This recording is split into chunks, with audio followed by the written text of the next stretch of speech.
Hello everyone, welcome to the pre-secure for 20th June 2024। Start करते हैं पहले question से। तो यहाँ पे हम लोग फिर 5 एमसीक्यू करेंगे।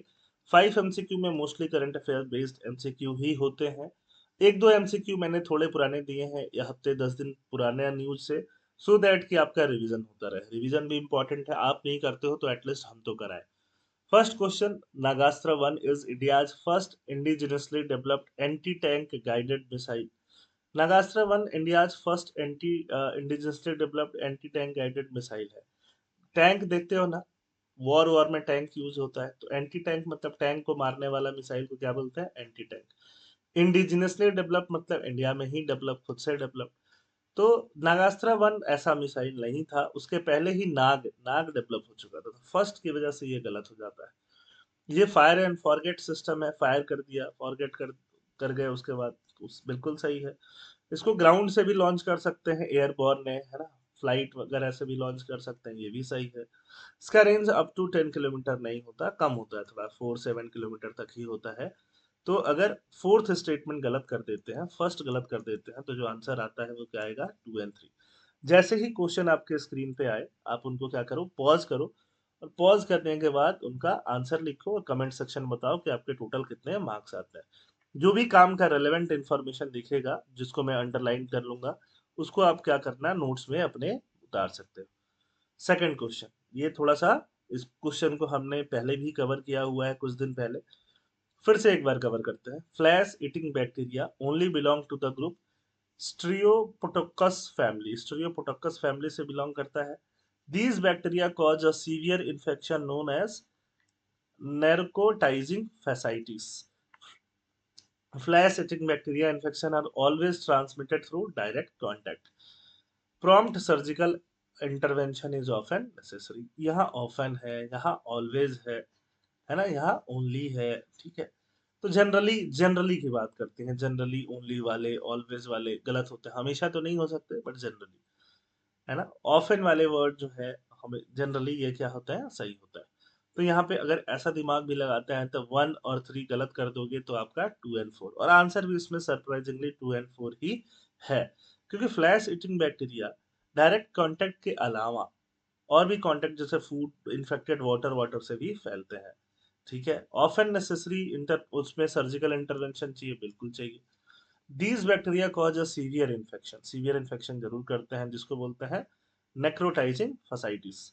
और only belong to the group A streptococcus family, group A streptococcus family से बिलोंग करते हैं, बट ओनली वर्ड इसको गलत बना देता है ना। उसके अलावा स्टाइफोलोकस ऑरेस वगैरह भी ग्रुप इनका होता है। तो ये चीज ध्यान में रखने वाली बात है, बस ये एक नोट करने वाली बात है, ठीक है। ये नेक्रोटाइजिंग फैसाइटिस वगैरह लेकर के आते हैं, टिश्यू वगैरह डैमेज करते हैं, कंटामिनेटेड वाटर से भी फैलते हैं, सी फूड से भी फैलते हैं। तो ये थोड़ा सा आप नोट यहाँ पे कर सकते हो।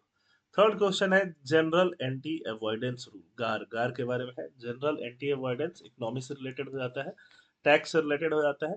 गार is a set of rules aimed at curving tax avoidance. जो लोग टैक्स को अवॉइड कर रहे हैं, उससे रिलेटेड ये रूल है, जिसको क्या बोलते हैं? एंटी अवॉइडेंस, टैक्स को अवॉइड नहीं करो।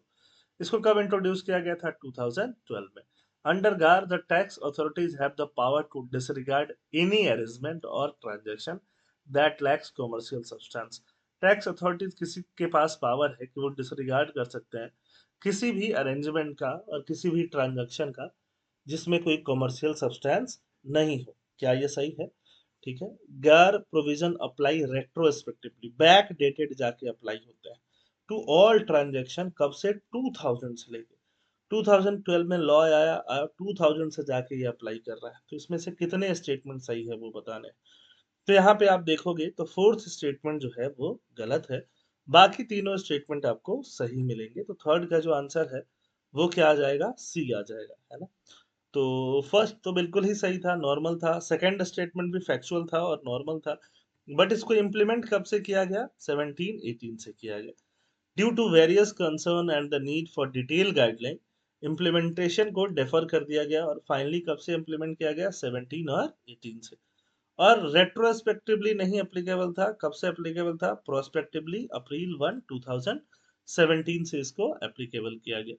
GAR allows tax authorities to disregard transactions that do not have substantial commercial purpose other than achieving a tax benefit. तो उस ट्रांजेक्शन को क्या कर सकते हैं ये लोग? डिसरिगार्ड, है ना? This means if a transaction is structured primarily to gain a tax का फायदा without genuine commercial reason, it can be characterized or ignored by the tax authorities. उसके ऊपर भी वो लोग टैक्स लगा सकते हैं.